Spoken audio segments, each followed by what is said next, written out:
So we have reached the end of our program. Vivek and I thought we would just come up and have a few thoughts about what we saw today. So we were talking, and much on the same theme as complete human annihilation. When I was prepping for this event, for these panels, I really did sincerely have a lot of like big existential dread. Like I got scared. I mean, I went down the rabbit hole in these concepts and these thoughts, especially like superhuman computing and what's going to happen to us as a species, as a society.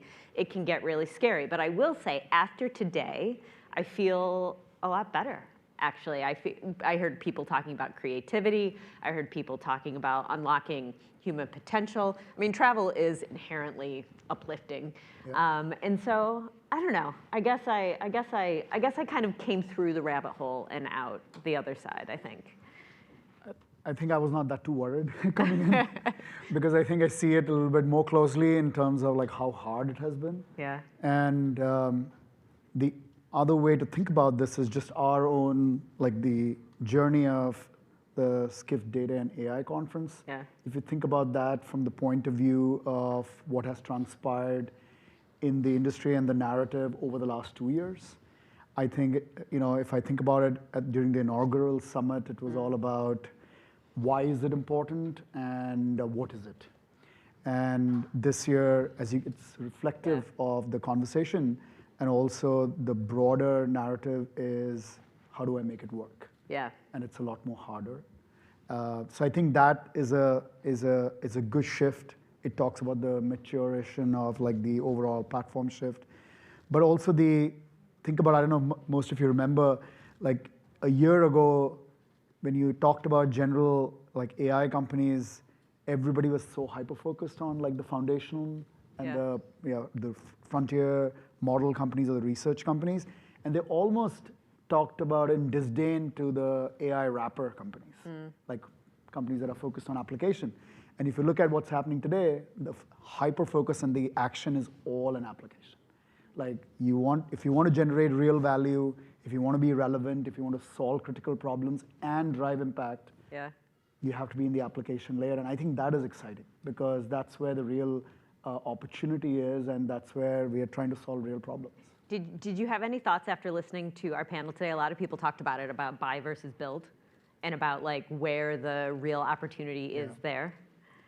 I think it's asking the fundamental question, who we are and what are we good at. Yeah. And it always comes down to the same thing. But I think in terms of AI, it's a little bit more important. It's a little bit more relevant. There's just so many more layers to having it really work well. Yeah. That you have to ask that question, like, am I good at solving this for the long term, not just getting out of the gate? Yeah. Like making it like shipping fast and having it iterate and having it get better. Is this my real core strength, and is this my real core competency that I want to build? Or should I be partnering somebody to do this, and should I focus on something that I'm really good at? So I think that's that core question. It hasn't changed in technology adoption. It remains the same set of questions, and I feel like it's even more relevant in today's context.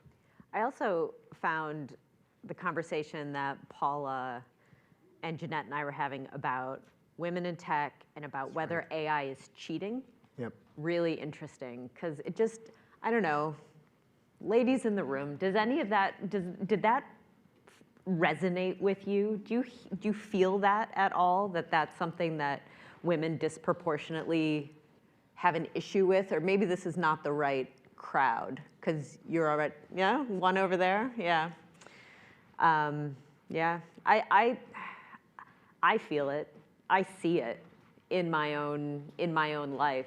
And so that, I feel like, I guess just for all of us as people who work in this industry, I guess it's just something to kind of keep in mind, like to be aware of, to be cognizant as we're trying to get people, regardless of gender, really, to work in STEM. Yeah, and also to join the teams that are going to be created. 100%. Yeah.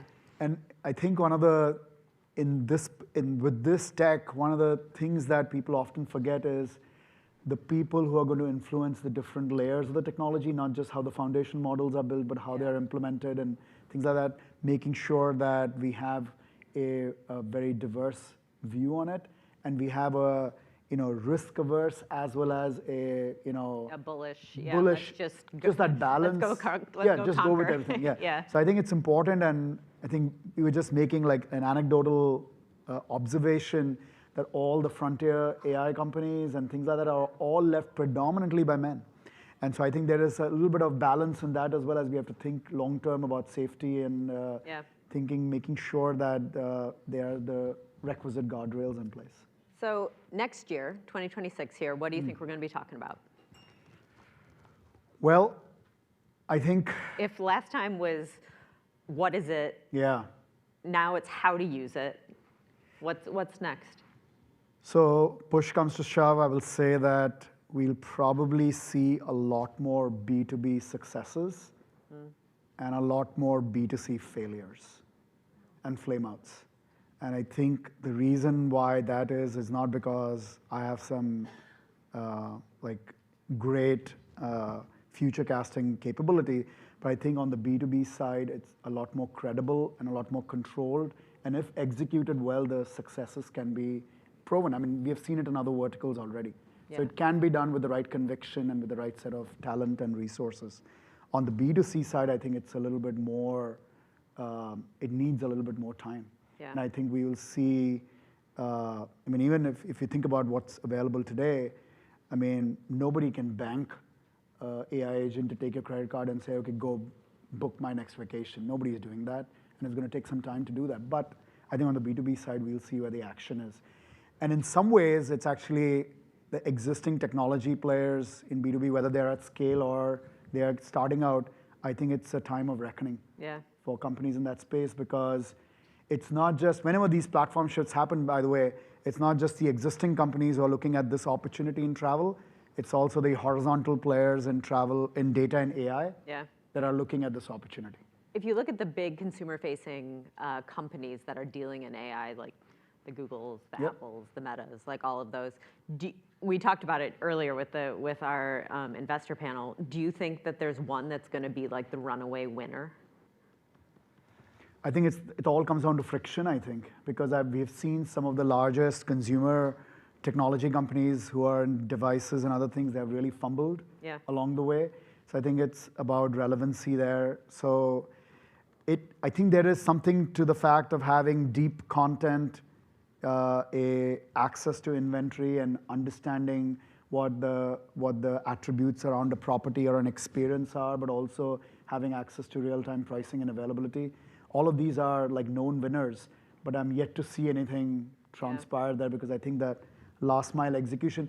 Keep in mind though that the larger companies are trying to either retrofit or reinvent themselves as AI and data native, and the newer players are trying to get access to scale and technology and content.